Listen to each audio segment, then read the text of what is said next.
안녕하십니까. 새생명교회 수요일 저녁 말씀을 함께 나눕니다. 오늘은 10월 26일 수요일 저녁입니다. 계속해서 수요일마다 하나님의 말씀을 시리즈로 증거하게 됩니다.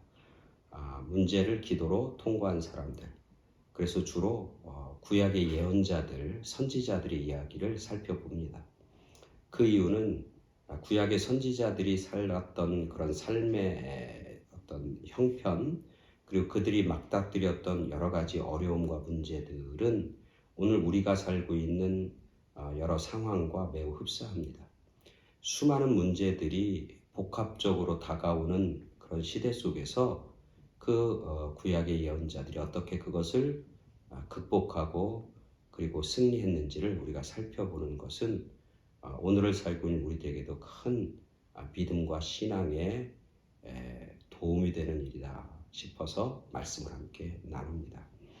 오늘 우리가 함께 살펴볼 말씀은 요엘서 2장 28절부터 32절까지 말씀 살펴보도록 하겠습니다. 요엘서 2장 28절부터 32절까지 말씀 제가 봉독해 드립니다. 그 후에 내가 내 영을 만민에게 부어주리니 너희 자녀들이 장래일을 말할 것이며 너희 늙은이는 꿈을 꾸며 너희 젊은이는 이상을 볼 것이며 그때 내가 또 내 영을 남종과 여종에게 부어줄 것이며 내가 이적을 하늘과 땅에 베풀리니 곧 피와 불과 연기 기둥이라.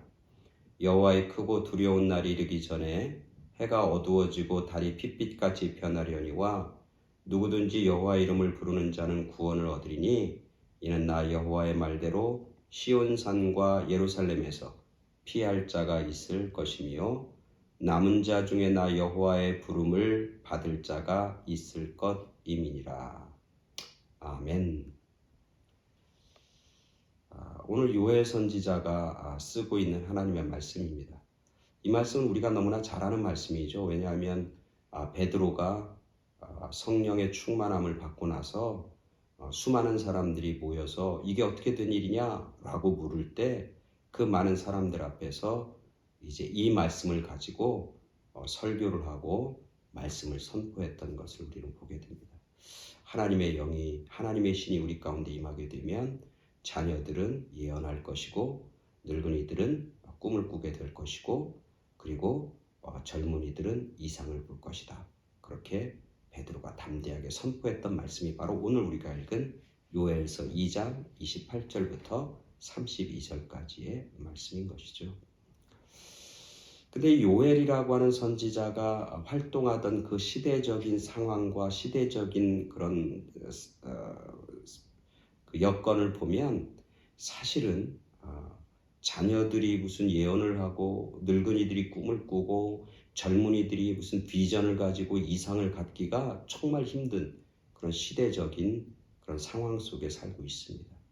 이 요엘이라고 하는 사람이 활동하던 시기는 남유다의 요아스라고 하는 왕이 다스리고 있을 때입니다. 요아스라고 하는 왕은 우리가 알다시피 몇 세의 왕이 되냐면 7세의 왕이 됩니다. 7세의 어린 나이에 왕이 됐다고 하는 이야기는 왕이 될 어른이 단 한 명도 남지 않았다라고 하는 것을 반증하는 것이죠. 그가 7살인데 굉장히 뛰어나고 훌륭하고 지식이 출중해서 그를 왕으로 삼은 게 아니고 아무도 왕을 이을 사람이 없어서 결국 7살밖에 되지 않은 어린아이를 왕의 자리에 앉힐 수밖에 없는 상황, 그런 정치적인 어려운 상황, 그게 바로 남유다가 처해 있는 상황이라고 하는 거예요. 그것은 왜 그러냐면 북이스라엘의 가장 악한 왕 중에 한 사람이 아합 왕이잖아요. 그 아합 왕의 왕비가 있는데 누굽니까? 이세벨이잖아요. 가장 악한 왕비가 바로 이세벨이잖아요.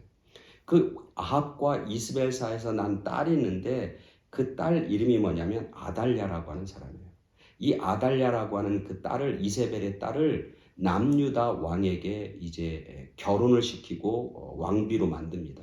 그 사람이 누구냐면 여호람이라고 하는 왕이에요. 근데 이 여호람이 죽습니다. 이 여호람이 죽고 나서 이 아달랴라고 하는 사람이 자기의 아들인 아하시야를 왕으로 세웁니다. 근데 이 아하시야도 나중에 죽게 되거든요. 그러니까 이 아달랴라고 하는 이 여인이 유다 땅에 있는 모든 왕족들을 다 죽입니다. 그리고 자기가 나라를 다스리기 시작합니다. 그 숙청, 피해 숙청 가운데서 유일하게 살아남은 왕족 중에 한 사람이 누구냐면 이 아하스라고 하는 사람이에요. 한 살 때 왕궁에 있는 어떤 여인을 통해서 그가 생명을 유지하게 되고, 그리고 6년 동안 숨어 살다가 7살가 됐을 때 이제 왕의 자리에 앉게 되는 거죠. 정치적으로 보면 아무도 왕족이 남아있지 못한 상황. 7살이 된 사람이 왕으로 나라를 다스릴 수밖에 없는 그런 여러 가지 어려운 형편 속에 놓여 있는 거죠. 정치적으로만 그런 게 아니라 경제적으로도 마찬가지예요. 요엘서 1장에 보면 메뚜기 떼가 온 나라를 다 휩쓸립니다. 그래서 자기들이 열심히 농사졌던 모든 농작물들을 아주 싹 쓸어갑니다. 성경에 뭐라고 표현하냐면 마치 군대처럼 그들이 모든 것을 다 쓸어갔다고 그렇게 표현하고 있습니다. 그러니까 경제적으로도 먹을 것도 아무것도 남지 않은 상황. 그게 바로 오늘 남유다의 상황인 거예요. 정치적으로 경제적으로 뿐만 아니라 영적으로도 마찬가지예요. 이 요아스라고 하는 사람이 왕이 돼서 젊었을 때는 성전을 숙청하고 성전을 세우는 일들을 했지만 나이가 들면서 그가 이방신을 섬깁니다. 우상을 섬기는 일들을 해요. 그래서 영적으로도 굉장히 혼탁하고 타락한 시대가 바로 이 요엘이라고 하는 선지자가 활동하던 당시의 상황인 거예요. 그러니까 거기 있는 유다에 있는 모든 백성들, 예를 들면 그의 자녀들, 늙은이들, 젊은이들이 미래를 꿈꿀 수 있는 상황과 형편이 아니에요.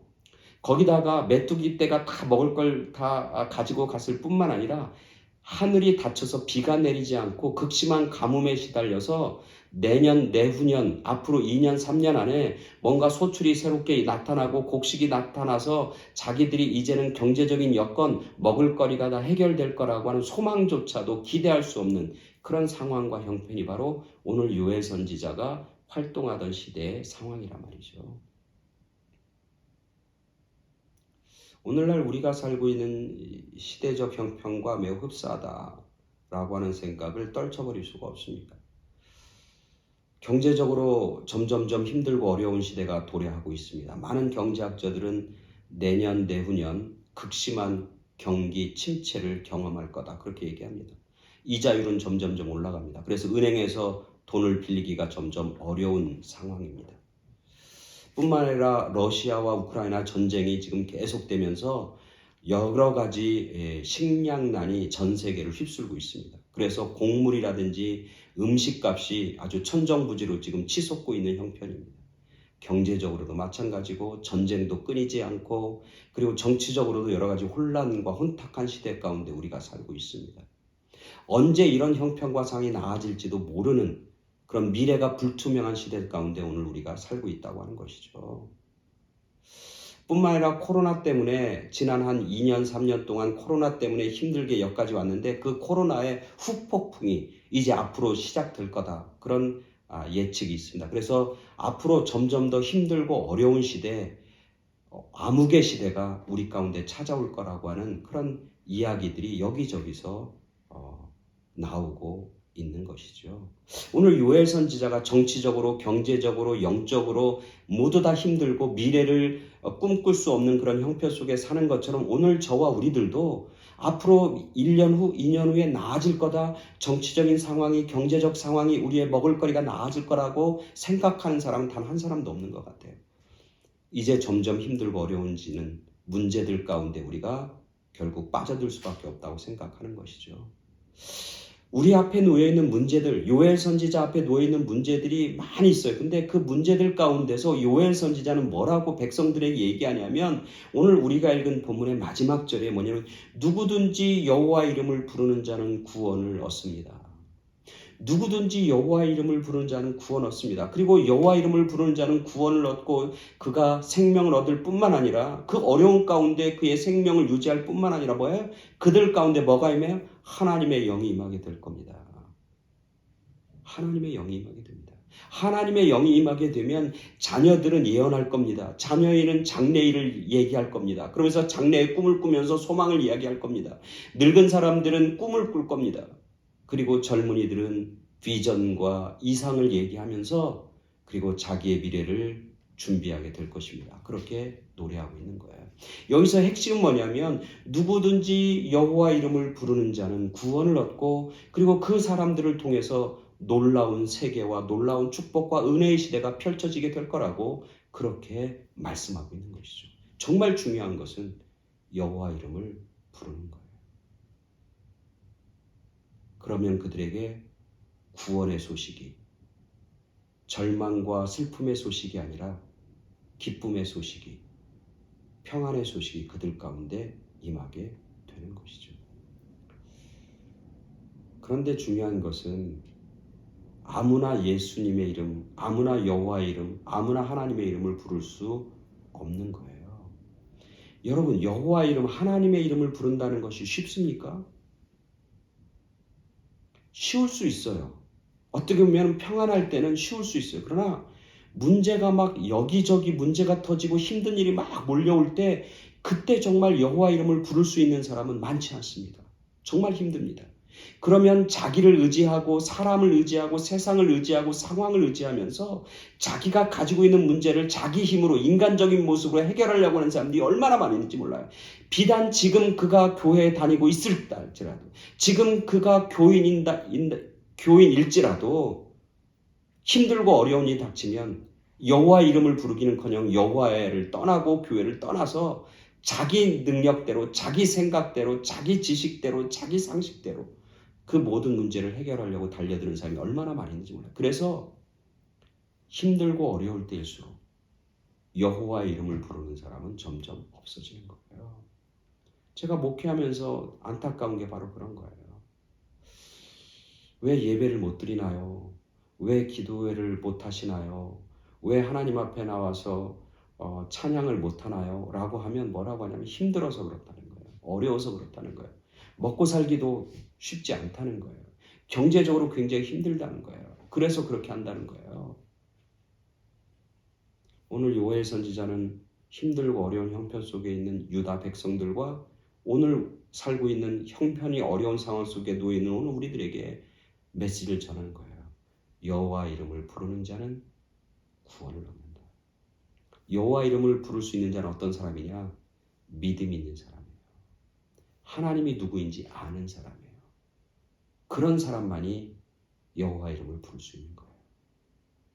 내가 알고 있는 하나님, 모든 문제를 능히 극복하고도 아무리 어둡다 할지라도 빛을 주시는 하나님, 아무리 소망이 없다 할지라도 자녀들이 장래일을 말하고 늙은이가 꿈을 꾸고 젊은이들이 이상을 보게 만들 수 있는 그런 능력의 하나님인 것을 그들이 아는 사람만이 여호와 하나님을 부르게 되는 거예요. 여호와 하나님을 믿는 사람, 어떤 믿음? 그 문제 가운데서 여전히 살아계신 하나님, 그 모든 문제들 가운데서 여전히 역사하신 하나님, 그 모든 문제 가운데서 여전히 나를 사랑하신 하나님, 그 하나님을 믿고 신뢰하는 사람만이 여호와 이름을 부를 수 있는 거예요. 그리고 여호와 이름을 부를 때 그들의 삶은 구원을 얻게 되는 것이고 생명을 얻게 되는 것이고 소망을 얻게 되는 것이고 꿈을 꾸는 자들로 그들의 삶이 변화되고 나아가게 되는 것이죠. 어떤 등산가가 있었어요. 그 등산가가 산을 너무 좋아했는데 혼자 이제 등반을 막 하다가 악천후를 만납니다. 그래서 길을 잃어버려요. 그래서 여기저기 방황하고 이제 거의 죽을 지경이 되었는데 이렇게 보니까 저기 아주 조그만 불빛이 반짝반짝 빛나는 거예요. 그래서 그 사람이 그 불빛을 따라서 죽을 힘을 다해서 갑니다. 그리고 그 문을, 오두막집의 문을 열면서 그냥 쓰러집니다. 며칠이 지났는지 한참 있다 깨어나 보니까 자기 눈앞에 누가 있냐면 아주 나이가 많은 늙은 여인이 있는 거예요. 그 여인이 자기를 극진히 보살피고 간호하고 있는 거예요. 눈을 뜨니까 그 여인이, 그 늙은 나이 먹은 여인이 묻습니다. 괜찮냐고, 정신이 드냐고. 예, 정신이 듭니다. 나도 아들을 잃었다고, 당신 같은 아들을 잃었다고, 내 아들 같아서 내가 이렇게 열심히 당신을 간호하고 보살피고 있다. 그래서 거기서 며칠을 지내면서 이제 기운을 회복합니다. 그리고 악천후가 이제 사라질 동안, 악천후가 이제 없어질 동안 그곳에서 기다립니다. 기다리는 동안 그 나이 든 그 여인을 통해서 아주 지극정성의 대접을 받습니다. 얼마나 감사하고 얼마나 고마운 줄. 생명의 은인이죠. 이제 날씨가 다 그치고 이제 그 집을 떠나서 자기의 삶, 자기의 집으로 돌아가게 되는 날이었어요. 근데 이분이, 젊은이가 그분에게 수표 한 장을 끊어줍니다. 그러면서 그 수표를 이제 그 나이 든 분에게 전달합니다. 좋은 집 사시고 깨끗하게 하시고 여기 허름한 오두막이 아니라 멋있는 집도 짓고 그렇게 해서 편안하게 여생을 사시라 그러면서 백지수표 한 장을 놓고 갑니다. 그 젊은이는 굉장히 큰 회사의 회장이었던 것이죠. 근데 이제 돌아와서 한 1년이 지났는데도 자기 어카운트에서 돈이 안 빠져나가는 거예요. 돈이 안 빠져나가는 거예요. 그래서 의아하게 생각한 이 젊은이, 이 회장은 다시 시간을 내서 날씨가 좋은 날 택해서 그 집을 찾아갑니다. 그 오두막을 찾아갑니다. 그 산행을 해서. 그 오두막에 딱 들어갔는데 오두막을 보자마자 놀라는 거예요. 왜냐하면 오두막이 그대로 있는 거예요. 자기가 있을 때보다 더 허름해진 거예요. 그리고 오두막 안에 딱 들어가 보니까 그 노인 여인, 자기를 그렇게 지극정성 간호했던 그 나이 든 여인이 죽어서 시체가 상하고 있는 거예요. 너무너무 가슴이 아픈 거예요. 아니, 내가 준 그 백지수표 그거 가지고 좀 돈을 찾아갖고 집도 짓고 좀 남은 인생 편안하게 살려고 그랬는데 아니 어떻게 된 거야? 깜짝 놀란 거예요.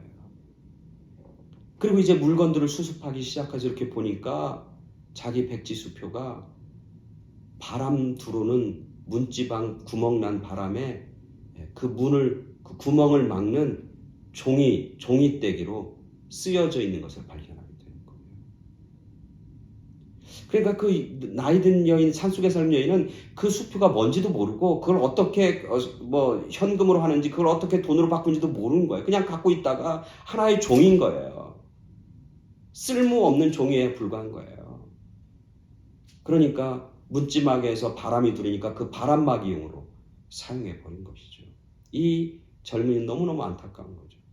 결국 그래서 그 할머니를 양지바른 쪽에 잘 이제 묻고 그리고 그곳을 떠났다고 하는 이야기가 있습니다. 이건 뭐냐면 아무리 좋은 것이고 아무리 능력 있는 것이라도 그것을 알고 그것을 사용할 수 있는 사람 그리고 그것의 힘을 믿는 사람만이 그 가치를 충분히 활용할 수 있고 그 가치를 자기 것으로 삼을 수 있다고 하는 것이죠. 오늘 여호와의 이름을 부르는 자는 구원을 받습니다. 여호와의 이름을 부르는 자는 꿈을 꿉니다. 여호와의 이름을 부르는 자는 환상을 봅니다.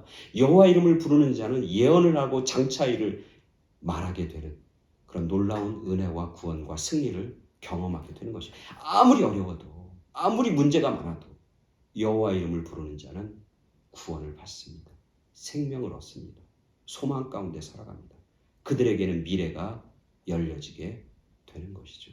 우리 모두가 여호와의 이름을 부르는 어떤 형편과 어떤 어려움 속에서도 여호와의 이름을 부르고 여호와를 의지하고 바라보며 믿고 나아가는 그런 저와 여러분 모두가 되길 간절히 축원합니다. 아멘. 감사합니다.